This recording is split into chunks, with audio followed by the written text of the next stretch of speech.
అన్న క్యాంటీన్ ప్రారంభించాం. గుంతలు చాలా మేరకు మనం పూర్చడం జరిగింది. వచ్చే 2 నెలల్లో అన్నదాత సుఖీభవ తల్లికి వందనం కూడా మన ప్రభుత్వం అందజేయబోతుందని ఈ సభాముఖ కార్యకర్తలందరూ నేను తెలుపుతున్నా. గతంలో కూడా సంక్షేమం చేశాం, గతంలో కూడా అభివృద్ధి చేశాం. కానీ 1989లో కూడా ఓడిపోయాం, 2004లో ఓడిపోయాం, 2019లో ఓడిపోయాం.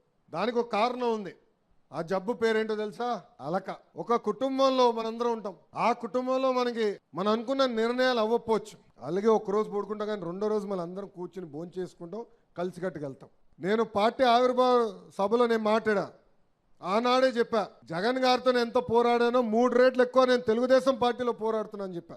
ఆనాడే చెప్పా, పార్టీలో సంస్కరణలు తీసుకురావాలంటే నేను చాలా కష్టపడుతున్నా అని చెప్పా. పార్టీలో అనేక నిర్ణయాలు తీసుకుంటాం, పాలిట్ బ్యూరోలో అనేక నిర్ణయాలు తీసుకుంటాం. నేను అనుకున్న నిర్ణయాలే అయి ఉండవు. అయినా కూడా గౌరవ జాతీయ అధ్యక్షుల వారు పాలిట్ బ్యూరో కలిసికట్టుగా నిర్ణయం తీసుకున్నప్పుడు శిరసు వంచి అమలు చేస్తాను.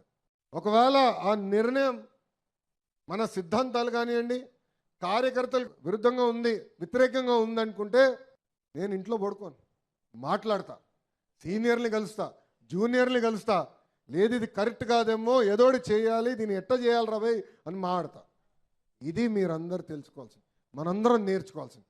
అంతేగాని పొరపాటున వెళ్ళి అలాగే ఇంట్లో పడుకుంటే 2019 నుంచి 24 వరకు చూసాం ఎంత ఇబ్బంది పడ్డామండి. చంద్రబాబు నాయుడు గారిని బయటికి రానిలేదు. చంద్రబాబు నాయుడు గారిని 53 రోజులు జైలుకి పంపించారు. మీ లోకేష్ పైన 23 కేసులు పెట్టారు. ఆనాడే చెప్పారే తగ్గేదే లేదురా భయ్.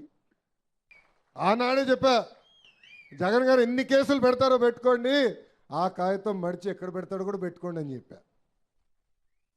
పెట్టారు, ఇబ్బంది పెట్టారు, సత్యాన్ని ఇబ్బంది పెట్టారు. పల్లన్న ఏకంగా కమర్షియల్ కాంప్లెక్స్ ఉంటే గాజువాకలో బుల్డోజర్లు పెట్టి కొట్టేశారు. అయినా ఎక్కడ పోలా. సమస్యలు ఉంటాయి. మన ఇల్లు 5గురం అండి మేము, దేవాంశ్ కూడా కలిసి. నేను అనుకుంది ప్రతి దేవాంశ్ చేస్తాడా?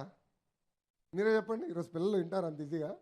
అయినా ఈ సందర్భంగా 2సార్లు నేను మాడతా. అదేవిధంగా బాబు గారితో నేను మాడతాను. అమ్మతో యుద్ధం కూడా చేస్తాలే, అమ్మే కదా, పర్లేదు చేస్తా. ఎందుకంటే అంతా చర్చించాలి, మాట్లాడాలి.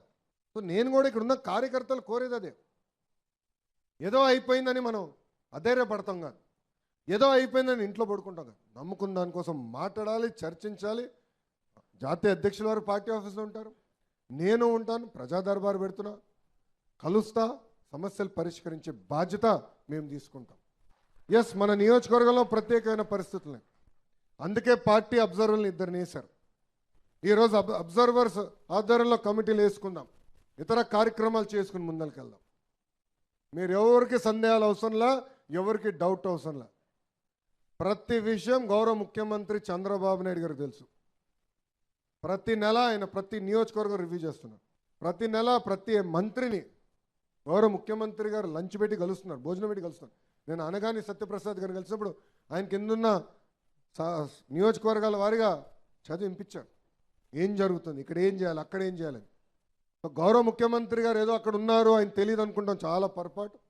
ఈరోజు చంద్రబాబు నాయుడు గారు జిల్లాకి వెళ్ళినప్పుడు, ఆ నియోజకవర్గం వెళ్ళినప్పుడు కూడా కార్యకర్తలు సమావేశం పెట్టుకుంటున్నారు. కార్యకర్తలతో మాట్లాడిన తర్వాతనే మళ్ళీ తిరిగి అమరావతి కూడా వస్తాం జరుగుతుంది. ఇది దయచేసి ఇక్కడున్న కార్యకర్తలందరూ గుర్తుపెట్టుకోవాలని నేను మిమ్మల్ని అందరూ కోరుకుంటున్నాను.